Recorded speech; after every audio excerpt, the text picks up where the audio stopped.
While that last video was rendering and uploading to YouTube, I checked out the news and I found an article about a baseball player in the playoffs who refused to stay at a hotel for whatever reason.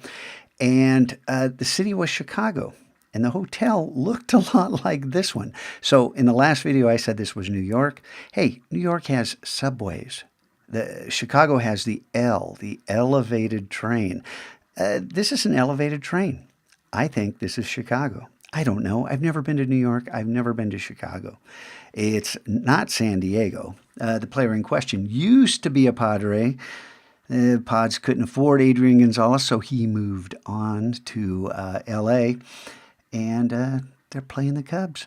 So pardon me for misrepresenting whatever city this is.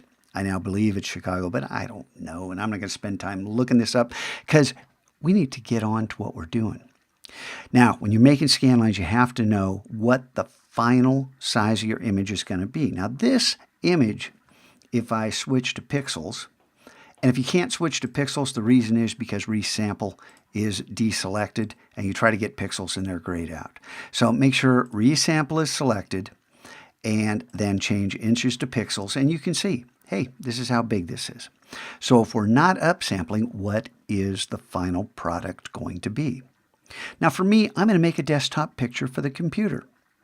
My computer's height and width, the resolution of the computer is different than the 27 and 21.5 inch iMacs in the room. Now I've given you those sizes before, and you should have them in your DPICs folder.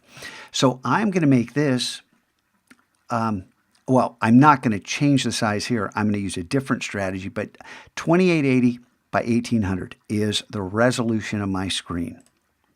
So I can get the rectangular, or I can get the Marquee tool, the rectangular Marquee, and change the style from normal to fixed ratio. And I can just change the width to 2880 and the height, oh, look at that. I can't do it. So because I can't do it, then I will teach you with the crop tool. And I don't want ratio this time. I'm going to pick the exact width, height, and resolution. So here we've got 2880 and 1800. And I'm just going to skip the resolution. So the pixels per inch, and it'll just sample off this picture. So you may notice, you may say, hey, look, it's exactly right. If I move this picture, and it looks like, gee whiz, it looks like this is the aspect ratio of this image. So really, I'm going to hit escape to get out of that. Here it is. So now we can see we're chopping just a little bit off the bottom and the top. So what would we like this image to be? Because you're probably going to have more of a choice with yours. And for me, the most interesting part of this image is the bottom.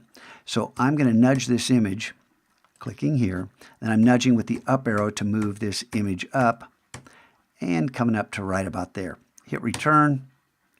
And you can see the image got smaller, so that means I downsampled this, which is good. If the image got bigger, it means you're upsampling. So now, image size, we switch this to pixels. We can see our size here. And it is what we were looking for, 2880 by 1800. Don't make yours this size. Work for your screen. Or if you want to work right along with it, go ahead, but it's not going to fit your screen because the iMacs have a different aspect ratio. You're 16 by 9, mine's 16 by 10. So a little different. That's why I have black bands on the side of all my videos, because I have to use a light box in order to show them full screen on YouTube without distorting the image. Got it? Okay, so now we have our image the size we need to progress, and I'll let you do yours, and then we'll come back and start making our scan lines, and it won't take long at all.